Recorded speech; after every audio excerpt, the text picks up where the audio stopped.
Et c'est là qu'on se tourne vers vous, Sean Skull. Bon, qu'est-ce qu'il en reste de ce projet politique d'Elon Musk aujourd'hui, qui s'est quand même, depuis sa brouille avec Donald Trump, en apparence, mis assez nettement en retrait, même si on l'entend encore de temps en temps. Et est-ce que cet argent lui donne des moyens illimités pour l'accomplir, s'il en a toujours un de projet politique?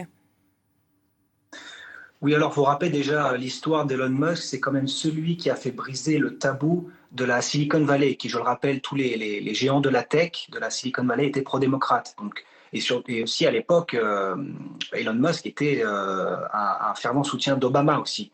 Donc lui a fait briser ce tabou, vous l'avez bien rappelé dans le sujet, en soutenant le mouvement MAGA et les mouvements conservateurs à travers le monde. En fait, les projets en fait, politiques d'Elon Musk et de Donald Trump sont liés. Elon Musk, lui, va incarner ce courant qu'on retrouve au sein de la Silicon Valley auprès d'autres, ce qu'on va surnommer péjorativement des technofascistes ou des transhumanistes comme Marty Irvine, c'est le mouvement des Lumières sombres. Donc c'est cette idée qu'il faut aller vers le progrès à tout prix et que la démocratie libérale, l'état de droit et le progressisme sont des freins en fait à ce projet d'aller vers le progrès technologique à tout prix. Donc ça, c'est la vision d'Elon Musk. Et en fait, elle est liée au projet politique de Donald Trump, qui est celui, je vous rappelle, de Make America Great Again, donc de rendre à l'Amérique sa grandeur. Donc, d'où le lien entre Donald Trump et Elon Musk. Donc, je pense notamment aux contrats de marché public qui ont été octroyés à Elon Musk. Par exemple, le ministère de la Défense américain, en juillet 2025, donnait un contrat de 200 millions de dollars à la société d'IA d'Elon Musk. Et ensuite, vous avez toute cette dimension de conquête spatiale également, qui rentre dans ce projet politique pour rendre à l'Amérique sa grandeur de Donald Trump face aux autres puissances du globe qui également sont dans la conquête spatiale. On peut penser à la Chine et à la Russie. Mais c'est un danger aujourd'hui, Elon Musk, un homme aussi riche, avec ces tendances que vous décrivez, qui sont décrites par certains analystes comme technofascistes.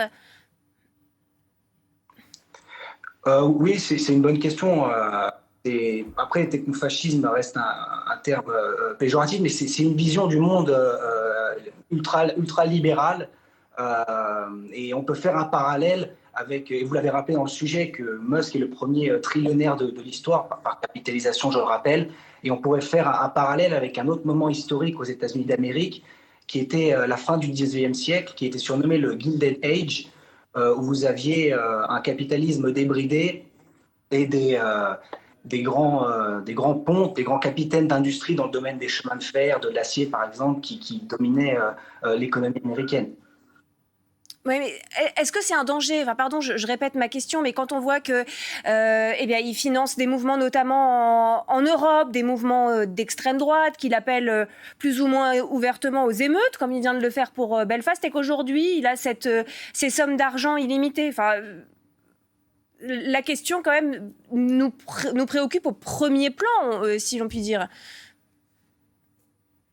Bah, si vous écoutez, si on regarde le projet, et comme je vous l'ai dit, de ces lumières sombres qui sont un courant idéologique lié au mouvement MAGA et à la Silicon Valley, ils ont certes une autre vision du monde qui est celle du progrès technologique à tout prix, et cela en effet au détriment de valeurs qui peuvent être européennes, que l'Europe incarne aujourd'hui, qui est celle de la démocratie libérale et de l'état de droit. Bon, de la prudence du côté de Sean